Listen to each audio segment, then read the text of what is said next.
have the elbow out.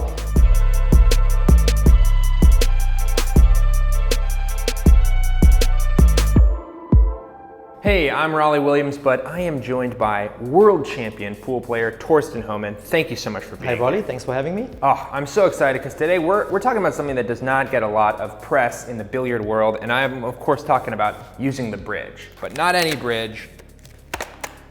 It's the Kamui Vue. You ever seen one? Oh, you've got one. You're holding one. What is this thing? What are we looking at? Well, I've been using this for quite a while, and not only is it really pretty, but it's also very useful and functional. You know, it's your own personal bridgehead, so wherever you go, you don't have to rely on what's available. You have your own, you get used to it, you know how it works, and it makes you a better player. Awesome. Now here is $100,000. Thank you so much. No, but seriously, Kamui does make this product, but we really do enjoy it. Use whatever bridge you're comfortable with, but give this one a shot because it's really top notch. There's a lot of names for the bridge, okay? Mechanical bridge, the rest, the ladies' aid. Have you heard this term before? The ladies' aid. It used to be called the ladies' aid. There's some psychological aversion to people using the bridge. Is the bridge just an extra superfluous piece of pool, or is it actually useful, Thorsten? What we call it in German? Die Oma or grandmother. The grandmother. Well, you know, it's very helpful in providing and caring for us. So it's a supporting tool. Exactly. Oh, okay. It's nurturing, it's vulnerable, it's helpful, it's useful. Okay, it's getting quite too comical for me, Raleigh, but... So sorry. I forgot you're from Germany. You know, there's so many situations where you can't reach the shot you're trying to play. The cue ball is far the other side of the table and you got to reach over. It's very rewarding to invest some time and get used to it. Okay, now I'm pretty terrible with using the bridge, so that makes me not want to use it. I'd much rather, you know, climb up on the table and get really in there. But the point is, can you help me improve my bridge game? I've spent quite some time trying to get better, trying to understand, you know, how the mechanics work, and so I learned quite a bit. I'm going to share this knowledge with you. Excellent. So Raleigh, we have a typical situation where you would use a mechanical bridge. You know, I'm a right-handed player, I can't really reach the shot. So you have some players, they're really good left-handed, like this. You know, some Filipino players, they like to shoot this behind the back. You might have seen this. Oh yeah. But most of us, in this case, we would like to use the bridge. It would look something like this. In general, you want to keep the cue as level as possible, as parallel to the floor as you can. Anytime you raise the back of the cue, you might give unintended spin onto the cue ball. You know, and in some cases you can't avoid it, but in this scenario, we have the luxury of getting really low with the cue like this, okay? So even if you give a little bit of side spin, it won't affect the shot as much. So when I see people using the bridge, sometimes the angle is really steep. You know, they're trying to cut it like that. They're gonna blow it. Well, in some cases you have to shoot over balls, but if you have the space and you can put your whole cue down, you know, try to go low. Side spin on the cue ball we use in trick shots. You know, if you want to use a masse, you want to make the cue ball swerve around the ball, all you do is raise the cue in the back even further. But the same effect happens if you raise the cue just a little bit. You just don't have control over it. You're accidentally massing and you're gonna ruin the shot. Yes. Okay. So my first tip is go as low as possible with your cue as you can. Low and level. Low and level. Oh, beautiful. Okay, the next step is you want to be really down low over the cue. And depending if you're right or left eye dominant, you know, you bring your head over the cue and go really low so you can aim exactly the line you are aiming. Oh yeah. Oh, all day. The key is to make the cue go back and forth very straight. You don't want any wobble, any left or right movement. And most players have the elbow out, hold the cue with 3 fingers, and then move the cue. I think if your elbow is here, as long as you can make the cue go straight, it really doesn't matter. But it seems that you have most control of what you're doing if you have the elbow just out. All right, now Thorsten, I've been told when I'm using the bridge because I don't really need to move this doesn't need to move around. So to set it where I want it and then hold it down and then take my shot, is that accurate? See, Rolly, I'm not a rules expert, but one thing is for sure that in official tournament play, if you let go of your cue at any time, that's considered a foul. It's like you're using the cue as a measuring device. It actually happened to Rodney Morris in the World Championship semifinal 2003 against Alex Pegula, and he was penalized. Roll that clip. Hey, I tried to find the clip. Unfortunately, Thorsten's memory wasn't perfect. It wasn't a semifinal. It was like a round of 32. And apparently that clip does not exist on the internet. But you can imagine what it would have looked like if somebody put their stick down and then the referee called a foul. Bring the cue ball back towards the center of the table for the 6-9. What's that all about? If you watch Nick Varner for a millisecond, he lets go of the cue. And the eagle-eyed referee, Roland Dorian, a local referee, right there, you saw it. And let's get right back to the video. So I would just assume that the same rule applies to the bridge as well. So you want to make sure that you never let go, always hold it, and make sure to move your bridge out of the way. So when you do shoot and the cue ball comes back, the cue ball won't run into your bridge. Ah, okay. Nice. Now, just to clarify, you have to keep holding onto your cue when it's your turn, not like when you go to the bathroom and when you go eat in between games.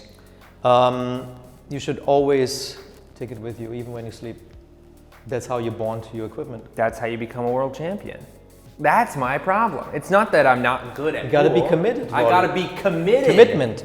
Jeez, you should be committed, man. You freaking psycho. Okay, so you gotta shoot this 9 in and the 2 is there. You could just ask the other person if you could move the 2 for a second, just for a second, so you can shoot. But sometimes they say no.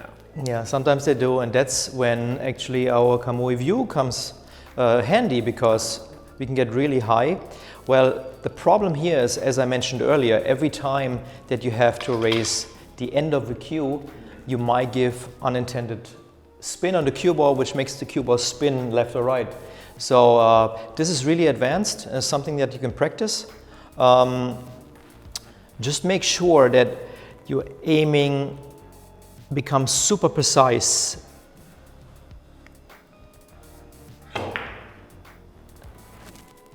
Well, there's some specialty shots, is when you got a bridge over a ball and jump it as well.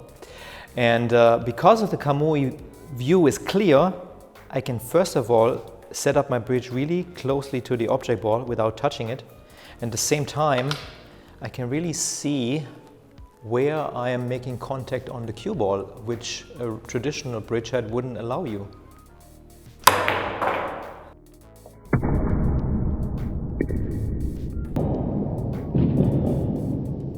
Okay, Thorsten, thank you for all your tips, but now it's time to apply them. So Thorsten and I are gonna try to run as many balls in a row as possible, but every shot has to use the bridge. And we're gonna alternate every other shot, Thorsten and me, then Thorsten and me, just so we have more of a fighting chance. So let's break this thing up.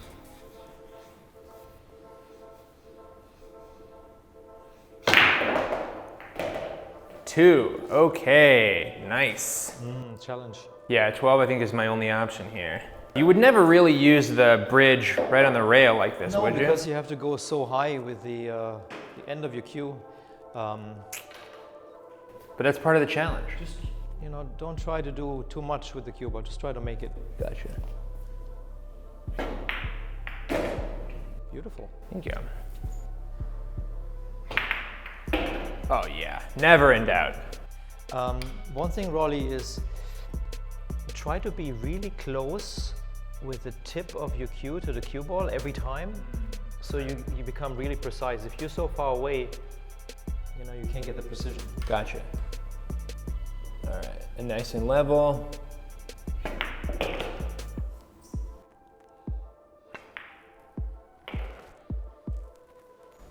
So far we've had every single shot that we definitely wouldn't ever use a bridge for. But this one I think I might. Can you draw the cue ball out? Nice. Thank you. Maybe I'll get the 13 and leave you for the 6? Correct. You can just do Ronnie Alcano style. Oh, like I use it like it's my arm? And do it kind of like this. Oh, okay. Okay. And that's an appropriate way to use the bridge? You can use it any way you want. But you can't set it down. Don't set it down. It's a foul. You'll lose the world championship in 2003. This is a little history lesson. Thorsten won that world championship.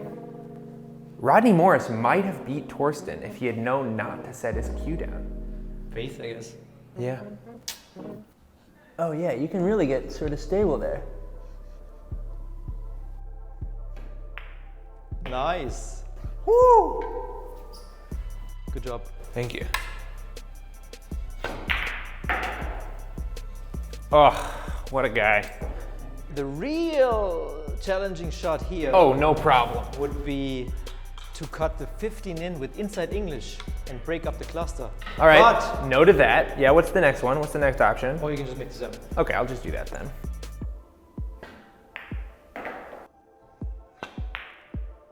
Bank shot rolling. On what, 2? Does the 10 go? Nope. What's getting banked? 2 ball. 2 ball into here?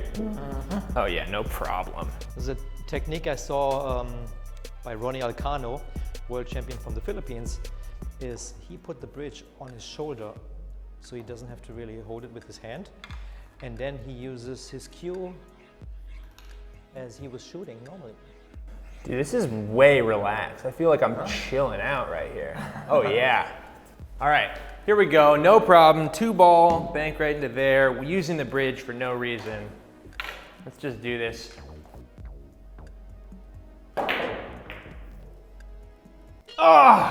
Pretty good. 12 balls. Okay, Thorsten, thank you so much for all those tips. I obviously have a lot to work on, but now I know how to work on them. Let's talk about some projects you're working on because they are really an order of magnitude harder than what we just did. You're trying not to run 12, but 100 balls with the bridge. How is that going? Well, yes, I've gotten very close to luck a number of times and it's been really hard for me to do. Quite honestly, I'm not the greatest player when it comes to using the bridge, so I'm trying to find ways to make it fun for me and also, improve my game. So I thought it would be a nice challenge, and I've only made it to about 30 balls yet. 30? That's it? We just made it to 12. Well, the problem is, the rails. It's hard to get a good setup for the bridge when the cue ball is on the rails, so that's when I scramble. But it's a challenge, and I've learned a lot. I learned a lot about my stroke, and to really focus and take every shot seriously. And it's at the end of the day, I'll get better using the bridge, even if I never get to 100. But you'll get to 100. Come on, this guy, look at his arms. He's jacked. He looks like the Hulk. Just as a little tidbit for you, Thorsten's about to run this 9-ball rack with just the bridge, and he's gonna kind of commentate his way through it. That's gonna be on Thorsten's YouTube page, not this. This video is almost, you can check the scroll bar, it's almost over. There's not enough time for him to have done it. That video is on Thorsten's channel. Go check it out, subscribe, do all the things that you normally do. And once again, thank you so much for joining me today, Thorsten. Thanks for having me. See you next time. This is the German Coast Guard. What are you thinking about? Did you get that? Oh, great. Hey, and just by the way, coronavirus is a thing. So what we've done is we've both tested negative for COVID-19. That's why we're able to be around each other without masks. We got these big doors open and, use common sense, wear a mask around other people. Let's get this thing figured out. Okay, thank you so much.